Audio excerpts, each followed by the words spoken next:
নির্বাহী কর্তৃপক্ষ এখন আদালতে বিচারাধীন বিষয়ে কোনো আদেশ দিতে পারবে না।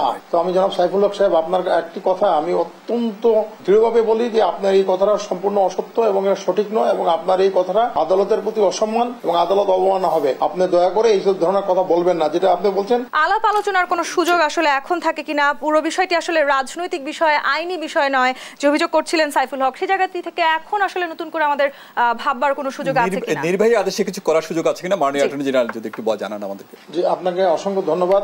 তো আমি জনাব সাইফুল হক সাহেব, আপনার একটি কথা আমি অত্যন্ত দৃঢ়ভাবে বলি যে আপনার এই কথাটা সম্পূর্ণ অসত্য এবং সঠিক নয়, এবং আপনার এই কথাটা আদালতের প্রতি অসম্মান এবং আদালত অবমাননা হবে। আপনি দয়া করে এই ধরনের কথা বলবেন না যেটা আপনি বলছেন। রাজনৈতিক ইচ্ছার বিরুদ্ধে আদালত কোনো আদেশ দিতে পারে না, এটা কিন্তু কখনো বলবেন না। আমি বলেছি অধিকাংশ ক্ষেত্রে সাম্প্রতিককালে আপনার আরেকটা কথা আপনাকে আমি বলছি, আপনি যদি বলতে পারেন কোনো এইভাবে আপনি বলতে পারেন না, এইভাবে আদালতের উপর এই ধরনের আস্পার্শন যদি আপনি দেন, সেটা কিন্তু আদালত অবমাননা হবে। আমি কিন্তু পরিষ্কার করে বলছি আপনাকে। আর একটা কথা বলি যে কোনোভাবেই নির্বাহী কর্তৃপক্ষ এখন আদালতে বিচারাধীন বিষয়ে কোনো আদেশ দিতে পারবে না। এখন আদালত যখন এটা নিষ্পত্তি হবে, পরবর্তী আদালতের সেই নির্দেশনা দেখে যে কোনো আদেশ দিতে পারবেন। আদালত যদি বলে আপনারা নতুন করে জারি করতে পারেন, নির্বাহী আদেশের মাধ্যমে আপনারা জারি করতে পারবেন, আইন করে জারি করতে পারবেন, কোটা করতে পারেন, প্রচলন করতে পারবেন, সেটা পারবে। কিন্তু বর্তমানে আর সম্ভাবনা নাই, কারণ এখন তো কোটা পদ্ধতিটা বাতিল করে দেওয়া হয়েছে। আমি বলতে চাচ্ছি যে কোটা পদ্ধতি বাতিল করার পরে কি কারণে ওনারা আন্দোলন করবেন? আদালত যখন একটা আদেশ দিয়ে আজকে কোটা পদ্ধতিটা, যে হাইকোর্ট যেটাকে রেস্টোর করেছিল কোটা পদ্ধতি, সেটাকে তো আজকে সুপ্রিম কোর্টের আপিল বিভাগ বন্ধ করে দিয়ে বললো এটা কার্যকর না। তারপরে ওনারা কেন ছাত্ররা এই আন্দোলন করছেন? এটা কি কারো উস্কানিতে করছেন? ওনারা যদি আইন না বুঝেন, অন্যদের তো উচিত হচ্ছে ওদের আইন বুঝিয়ে বলা। তারপরে যদি ওনারা করেন, সেটা তো সম্পূর্ণ বেআইনি হবে। এই ছাত্রদের এই কার্যকলাপ তো বেআইনি হবে। তো এই ছাত্ররা তো ওই বুঝতে পারছে না, তাদেরকে তো বুঝিয়ে বলা উচিত প্রত্যেক মানুষের, প্রত্যেক নাগরিকের। এখন কি ছাত্রছাত্রীদের সাথে আসলে আলোচনার কোনো সুযোগ আছে কিনা? যদি আমরা বলি আদালতে, এই মুহূর্তে আসলে যে পরিস্থিতি, সেই পরিস্থিতিতে ছাত্রছাত্রীদের সাথে যারা আন্দোলন করছেন তাদের সাথে কোনো আলোচনার সুযোগ কি আছে? দেখেন, আন্দোলনের আদালতের আপনারা আজকে যদি আদেশটা দেখেন, ওইখানে আদালত বলছে ছাত্র যদি কিছু বলতে চায় তারা আদালতে আসতে পারবে। তারা হয় নিজেরা আসবে অথবা তারা আইনজীবীর মাধ্যমে আদালতে এসে তাদের সম্পূর্ণ বক্তব্য তুলে ধরতে পারবে। আদালত ওদের জন্য রাস্তা খুলে দিয়েছেন। আদালতে তারা ন্যায় আসে যদি বলে যে না আমরা রাজপথে, আপনারা পৃথিবীতে আদালতের আদেশ কি রাজপথ দিয়ে আপনি মীমাংসা করতে পারবেন?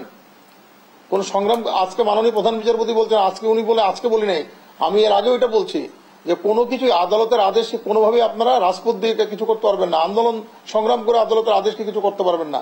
আপনাদেরকে আদালতে আসতে হবে, আপনাদের বক্তব্য রাখতে হবে, যত কিছু বলার আদালতের মাধ্যমে বলতে হবে। তখন আদালত আপনাদের বক্তব্যগুলো বিবেচনা করবে, পরবর্তীতে আদালত স্বীয় বিবেচনায় আদেশ প্রদান করবে।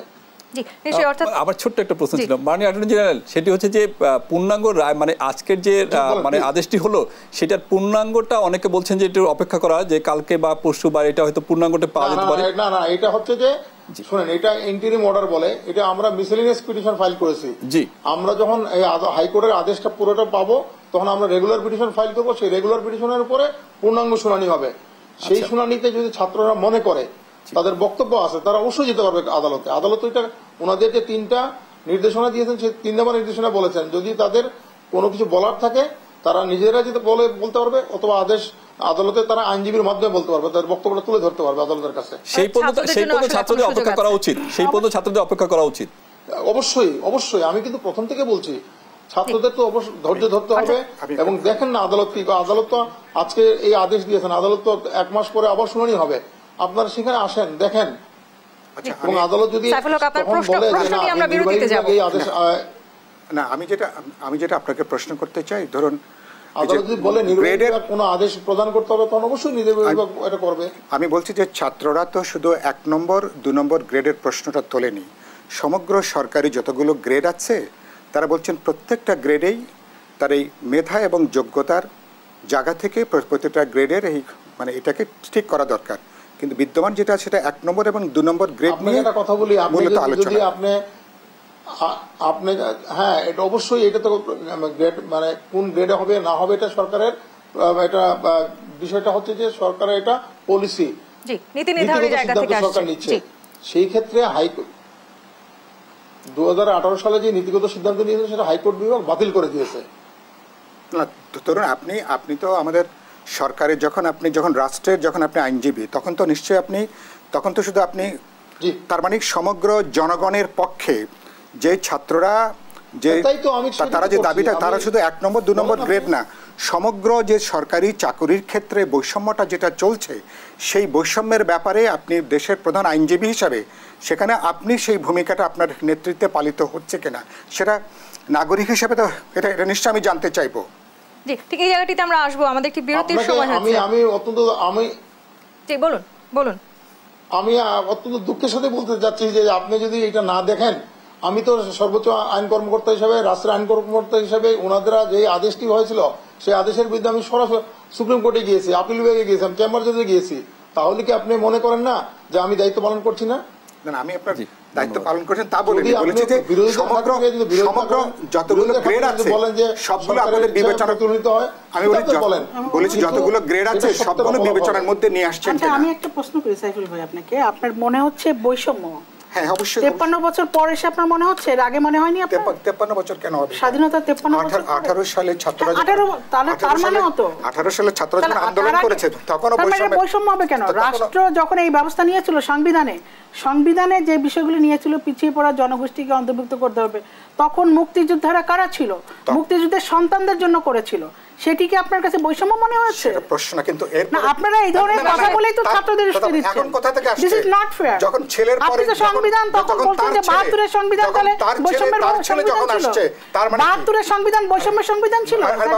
আরে বাবা, ওটা একটা বিশেষ বাস্তবতা। আপনারা কথা বলার প্রেক্ষিতে কি যে বলেন, মুক্তিযোদ্ধা তারা কোটার জন্য তার মুক্তিযুদ্ধ করেনি। আমি যে মুক্তিযুদ্ধ গেছি, আমি নিশ্চয়ই আমার মুক্তিযুদ্ধ কোটার জন্য যাইনি। আমি নিশ্চয়ই আমার সন্তানের কোটার জন্য যাইনি। এটা রাষ্ট্র আমাকে সম্মান দিয়েছে। সাইফুল ভাই, আপনি ভালো জানেন, আপনি ভালো জানেন মুক্তিযোদ্ধারা ওই সময় মনে করেনি যে তারা কোটা পাবে, তারা ভাতা পাবে।